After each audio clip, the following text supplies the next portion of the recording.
What's happening week 2 in the NFL, Jerry Recca? We've got 5 games for you, 3 outside the area, 2 with the Jets and the Giants. Game number 1, the LA Rams coming off their Sunday night win over the Cowboys. They opened up that brand new SoFi Stadium, hit the road for 0-1 Philadelphia, who choke like dogs in Washington. The Eagles, a 1.5-point favorite. I really like the Rams. I liked them going into the year. I liked them against the Cowboys. That was one of the picks. Both you guys had the Cowboys. I had the Rams. This is going to be a theme for me throughout the year. Bounce back year for Sean McVay and the Rams. I really hated the way the Eagles blew that game against the Washington football team and that offense that should not be any good in Washington. Love the Rams in this one. That spread is way too low. Give me L.A. No, I'm taking the Rams, too, even though they are coming off of a Sunday night game and they got to travel all the way to the East Coast. And believe you me, Doug Peterson and Carson Wentz have been hearing it in Philadelphia, much like Adam Gase and Sam Darnold have been hearing it here. And, last week, Carson Wentz had one of the worst weeks in the NFL. He had 13 poor throws, and that was basically the worst of any quarterback that started for a team. That includes Sam Darnold, believe it or not. So I do like the Rams, too. I think Aaron Donald is a guy that, if you watched his game against Dallas, tells you all you need to know about the Rams. I'm taking the Rams. It pains me to say this, but I think the Eagles bounce back. I didn't think the Rams were very impressive after that first drive last week. I will take Philly minus 1.5. You're just mad that they beat your Cowboys. No, not at all. I'm taking the Eagles. You out of your mind? I know you're out of your mind. Game number 2, Chiefs in L.A. against the Chargers. The Chargers at home getting 8.5.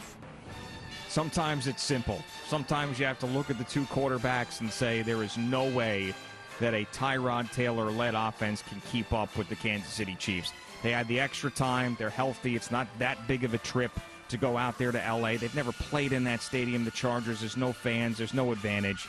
This will get ugly. I mean, maybe a backdoor cover could hurt this one, but this is a 21-point just destruction of the Chargers in this one. I agree, man. Patrick Mahomes is going to light up that new stadium. He'll put up about 350 yards this week, although his backup quarterbacks, Chad Henne and Matt Moore, said that he played better last week and maybe his best game ever because he took all the checkdowns. Tyreek Hill has a big game here. I like the Kansas City Chiefs to cover the number. Me too. I would take a minus 18.5 if I had to. Game number 3, New England at Seattle. Ooh. The Seahawks giving up 4. Most intriguing game of the week for me, and you know how much I love Cam Newton and the Patriots, and there's going to be the Bill Belichick storyline whose mother just passed away, but I think the Seahawks are a Super Bowl contender. I think that they offensively will be able to put up some pretty impressive numbers, albeit that was a great performance by the Patriots defense in Week 1. I just think that the Seahawks have too much firepower right now. They're a better team in a better spot. I like Seattle in this one.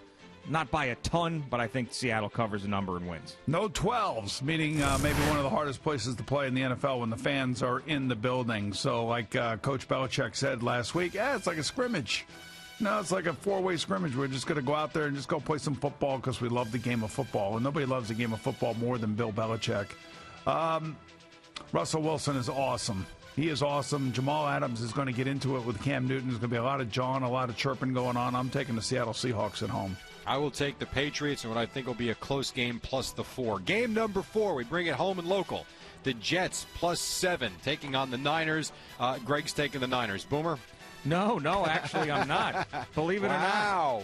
I don't think the Jets will win, but I'm actually going to take the Jets to cover because there are so many injuries going on with the 49ers. So, all right, Dee Ford missed practice with a neck injury. George Kittle's got that knee thing that I don't think he's going to play. Richard Sherman is out. They've got issues here. I mean, they really do. Plus, the whole Super Bowl hangover thing for the loser, to me, is a real thing.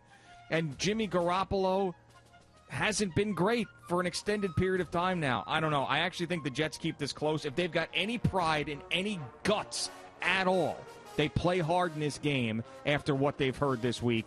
They won't win, I don't think, but I think that they keep this close, maybe a 4-point game. You know what?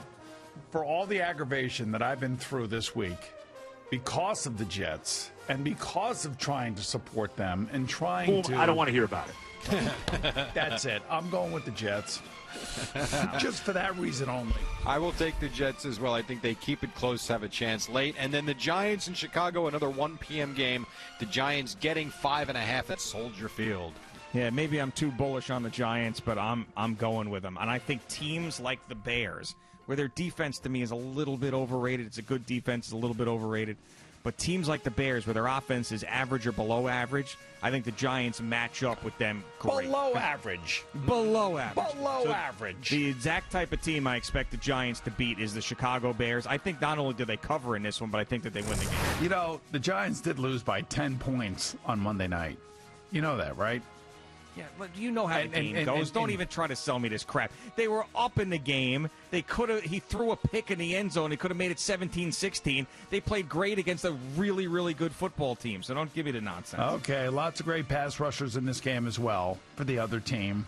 And they do have a lot of good wide receivers versus a suspect secondary. I'm taking the Bears. I'll give the points and take the Bears here. I don't buy the Bears. I'll take the Giants with the 5.5 as well. Thank you for watching. Please like, comment, and subscribe. And don't forget to hit the red bell so you're notified when we have new content.